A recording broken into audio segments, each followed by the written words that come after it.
Several days had now passed within the telling as Radagast rested himself in Hergerd, his secret woodland glade. He was fortunate to have been joined by a young eagle named Fern, the son of Gwaihir, Lord of the Eagles. Not a large flyer by any means, but albeit strong enough to carry Radagast upon the distant wind and as fast as sound. As Radagast and Fern became more acquainted, they awaited the return of several feathered messengers sent to gather news of Gandalf and the happenings at Rivendell. 3 small birds had returned near upon the same moment, so eager to relate their tales that they spoke at the same time. Please, please, my friends, one at a time. A band of companions led by Gandalf have set out from Rivendell to thwart Sauron and stop Saruman. They are heading for the Pass of Caradhras. Saruman has sent a battalion of orcs to the opposite side of the mountain to surprise them when they finally make it over the pass. Well, we can't have that. We must go at once to warn them. Radagast climbed upon the back of the eagle princeling, and they darted off into the sky with Kafrid beside him. As they flew northward along the misty mountains, the air became colder and unwelcoming. The gale-driven winds grew so fierce as they approached the Redhorn that Fern, though powerful his wings adorned, was unable to bridle the currents before him. The 3 sat down upon Durin's tower, built by the dwarves of ancient times atop the peak of Silverteen, one of the 3 mountains of Moria. It was nearby enough to spy a clear view of the pass and the approaching fellowship. Oh dear, they will be to the pass soon, and it sits clear as a spring day.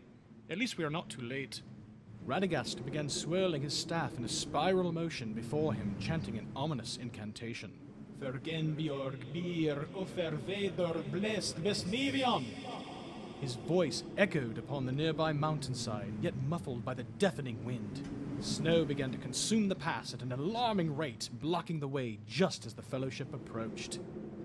For near 2 days, Radagast maintained his spell, no matter how exhausting. He knew the unaware travelers would be no match for the orcs that awaited their descent. Fortunately for our meddling wizard, the fellowship finally turned back and returned down the mountainside. Oh, thank goodness that's over. Fern, Kafrid, oh my! Bring the head to power! That's better. Now go, Kafrid. Keep a close eye on the direction they choose. With any luck, they will take the road to the Gap of Rohan. Radagast and Fern had returned to Hergerd when within no time at all, Kafrid flew to them with great haste. He brought news that the Fellowship had decided to travel through the mines of Moria. The 3 swiftly flew off again to aid them at all cost. We will enter Moria by the East Gate and meet Gandalf halfway. I hope we are able to find him without arousing too much suspicion. They quietly flew through the gate unseen, over the chasm of Khazad-dûm, and landed in front of a large iron double door. They stood very still and listened intently. Such silence was deafening. Only the muffled echo of dripping water could be heard in the distance. The 3 cautiously proceeded beyond the door into a large, dark hall. It is black as pitch in here. I can't see anything. Bir non skynen liot. Oh, bugger. Hello? A rolling boom that seemed to come from depths far below, and a trembling in the stone at their feet. They sprang towards the door in alarm. Doom, doom. It rolled again, as if huge hands were turning the very caverns of Moria into a vast drum. Then there came an echoing blast. A great horn was blown in the hall. Radagast, Fern, and Kafrid ran for their lives through the great cavern in whatever direction that led them. A faint red light shone in the distance. They proceeded toward this shimmering beacon of hope, with great haste, not realizing the goblins had broken off their pursuit. They plunged through a small archway, exposing the source of the light that drew them there. Balrog? Cheap?